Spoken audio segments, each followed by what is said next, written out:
And I am so appreciative to every single thing that has brought me to this place in time right now. Isn't that a good trend? Excellent. So I guess I need to start about 17 years ago in the backstory. My husband died suddenly, and... No, it was trending. It was trending that way. I know it was, trust me. He died of a drug overdose, and he had been trending. But in any case, there's always a trend. Yes. So I started writing in a journal, and I was very angry, and it was mostly just those emotional anger. And then at some point in the journal, he said, "I'm here." And I was like, "Who? What?" And the funny part is that he always thought channeled books were ridiculous. And I always... And now he is one. I know, and I believe, I was like, "But you believe it, it's right here." And he's like, "Yeah, right." And that was the joke. I'm like, "Now you're doing it."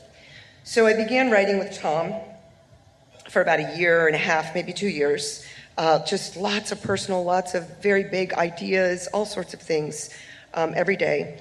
And then I didn't write anymore, and 15 years later, I know it's time to write again.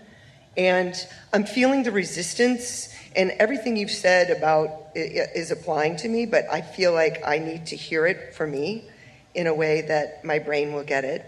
And it's about resistance. It's not being able to find the right time, and who's gonna want this? Where's it gonna go? All those questions. So I need...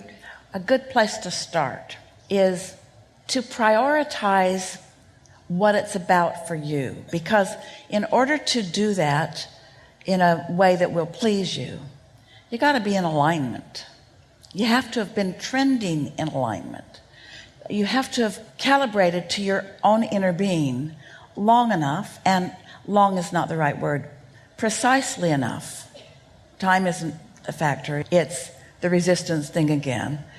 Precisely enough that you've got a steady stream going so that you can feel when you're on it and when you're not. So it's not something that you want to push, it's something you want to allow. So we're going to say to you that we know for sure that you've been trending in the direction of alignment with that. It just won't be Tom, it will be all those non-physical energies that hang around there. In other words, it's your inner being and his inner being and that family of consciousness that is flowing to you and through you, some of us. So when you are relaxed, and this is where it gets tricky, focused enough to recognize it, but relaxed enough to receive it. So it's really helpful to have someone else doing the asking while you're doing the receiving, because the frequency of a question and the frequency of an answer are very different frequencies.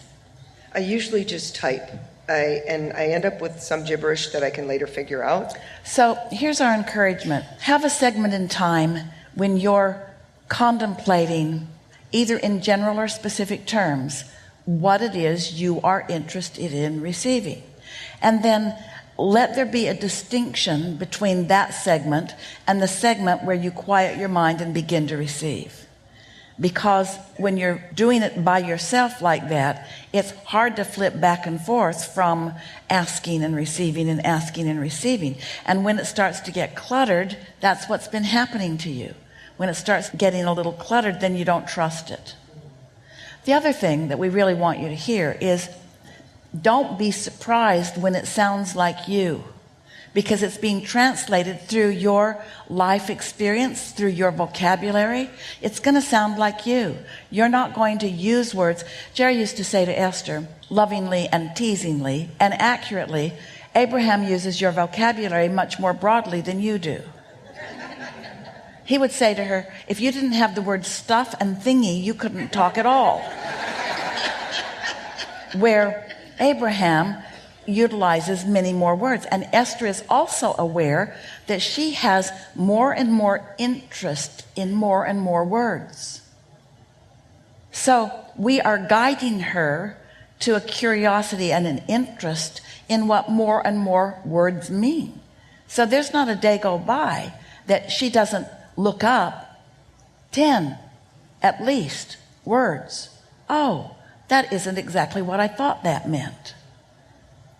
So this was the big thing we want to say to you. Do it for your fun and for your satisfaction. And that way you take all that part about why would anybody else want to listen out of the equation. They'll come along. Well, I like the idea of inspired action because I'm the kind of person that had, the side hustle before the millennials had it. And I'm always doing lots of things. So it's because they're fun. Yeah. And so the resistance been that while I'm in the vortex and meditating and doing things where I'm connected to source I love, why is there this resistance to do something that feels important? For this one reason only. You're getting the asking and the receiving sort of mixed up. There's not enough distinction between you asking for what you want and then you relaxing and receiving the guidance to it. You get to direct this. You see, this is the thing that we said to our friend when we first began a conversation, when she said, I've been following you. And we said, actually, we're following you. In other words, you're here sifting and sorting and you're defining. And then everything follows that. But you all forget that you've been doing the defining. It's important to remember that you will always be doing the defining. That's why, drum roll please, you're really good. That's why sometimes it will seem to you like your inner being is calling you to a place you didn't really want to be in order to define something and launch more rockets for the satisfaction of what comes next. Does that make sense? Since there's no end. So can you say it a little differently in a just slightly different way? So you're tuned in and you know it. And you feel an impulse to go do something. And as it unfolds, you say, I don't like this. I must have misunderstood my guidance system. But then in the middle of it erupts some clarifying experience that takes you really far. Your inner being will guide you. This is as clearly as we've ever said it. You're extracting it here. You're calling it forward here. Your inner being will, another drum roll, please. Sometimes guide you to trouble because there's benefit in it. Yeah. Know that name. Know that situation. So what happens is, because most humans, even as they listen to us, they think we're saying that the upper half of the scale is good and the lower half of the scale is bad. No, it's all important because it has relationship with each other. And so sometimes you want something that you're not ready to receive, and so more data would really be beneficial, and so your inner being will call you right to that data for the purpose of helping you give birth to a desire with more clarity. Why? Because it's more fun for you as it unfolds. Humans complain about two things. I'm too busy and I'm too bored. Never bored, always busy.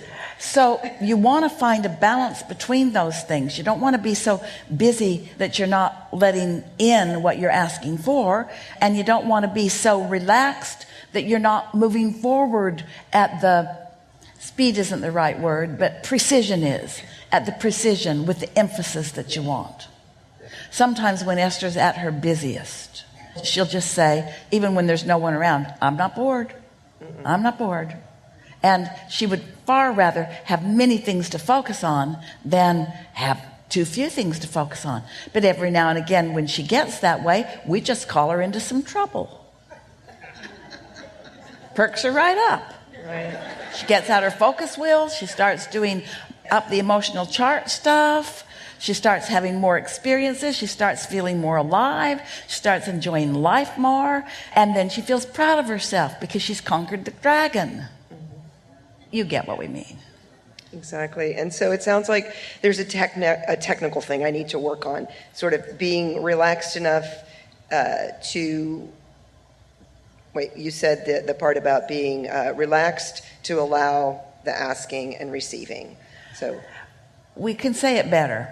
What we're saying to you is it's all good and it's all always working out for you.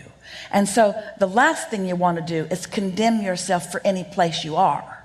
That's the last thing you want to do. You don't want to condemn yourself for where you are. Instead, you want to look for the nugget that's in there somewhere. And it helps to know that your inner being knew there was a nugget in there, so your inner being led you there so that you could find the nugget. And in the dark time before you found the nugget, you thought that you were either misguided or that your inner being was crazy. And neither of those things is true. There is value everywhere you are. But it just gets funner and funner. It just gets easier and easier in these terms. More bang for your buck. More decisions in every day is a better life. More exhilaration in every day is a better life. More things to think about. More things to contemplate. More people to talk to in every day is a better life. More outside is a better life. More deep breathing is a better life. More meditation is a better life. More good night's sleep is a better life. You know all of this. You know when you're trending in a helpful way and when you're trending in a not helpful way. Yeah, you're doing really well. I am so ready for more. You are ready for more. Yeah, yeah, yeah.